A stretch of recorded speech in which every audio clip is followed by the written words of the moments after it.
Di kota, literasi berarti buku dan internet. Tapi di Muko-Muko, literasi hidup dalam nyanyian tanpa pernah ditulis.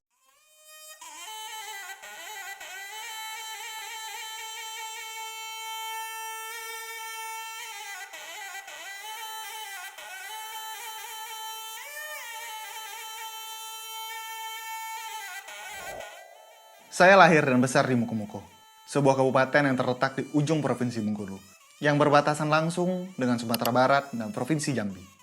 Banyak orang mengenalnya karena kekayaan alam, dari laut dan perkebunan. Tapi buat saya, Muko-Muko adalah tempat di mana saya pertama kali belajar mendengar. Bukan hanya suara alam, tapi juga suara budaya. Di tanah kelahiran saya, suara bukan hanya alat komunikasi. Suara adalah warisan. Dan setiap lantunan syair dan irama alat musik tradisional tersimpan jejak memori kolektif masyarakat Muko-Muko.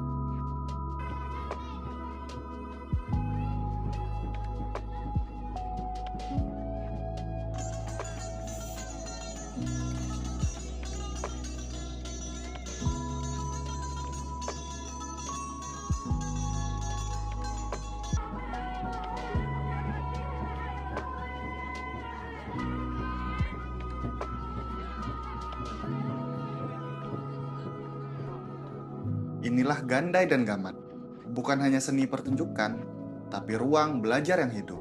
Disinilah kami memahami nilai-nilai kehidupan, mengenali identitas kami, bahkan membentuk cara kami berpikir dan merasa. Dari panggung kecil di tengah kampung, lahir pesan-pesan bijak yang turun-temurun, tanpa pernah ditulis, tapi terus diingat. Disinilah saya mulai mengerti bahwa literasi tidak selalu berbentuk buku.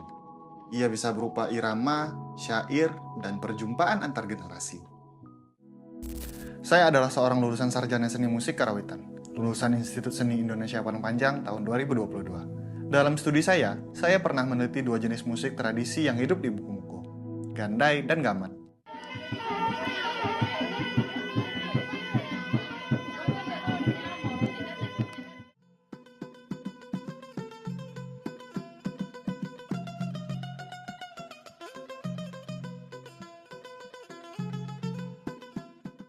Dua bentuk kesenian ini bukan sekedar hiburan.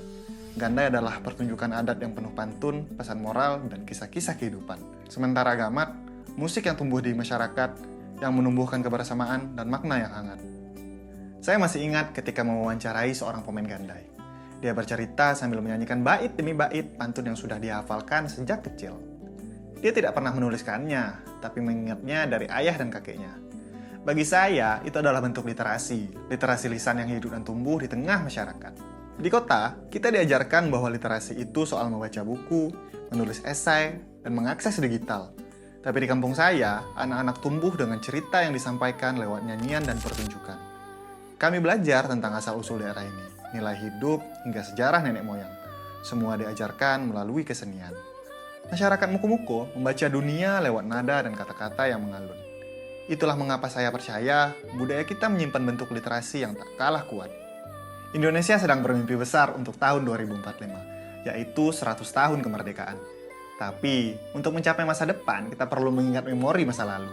Bayangkan jika Gandai dan Gamat diajarkan di sekolah, dijadikan buku cerita anak, atau diubah ke dalam format digital. Ini bukan soal nostalgia, tapi soal pelestarian.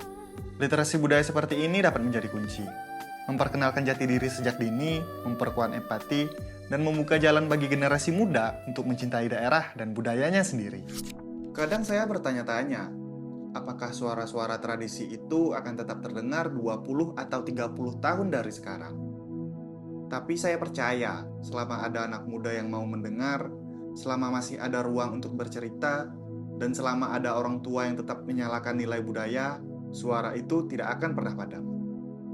Mungkin saya bukan siapa-siapa, hanya seorang anak dari Muko-Muko yang kebetulan mencintai nada-nada lama. Tapi lihat video ini, saya ingin mengatakan bahwa kita semua bisa ikut menjaga warisan walau sekecil apapun langkah kita. Saya percaya bahwa literasi bukan hanya soal membaca dan menulis, tetapi juga soal paham tentang siapa kita. Dan dari kamar kecil saya di Pulau Jawa ini, saya ingin menyampaikan bahwa dari Gandai dan Gamat, kita bisa menyusun nada-nada di masa depan. Nada-nada menuju Indonesia emas.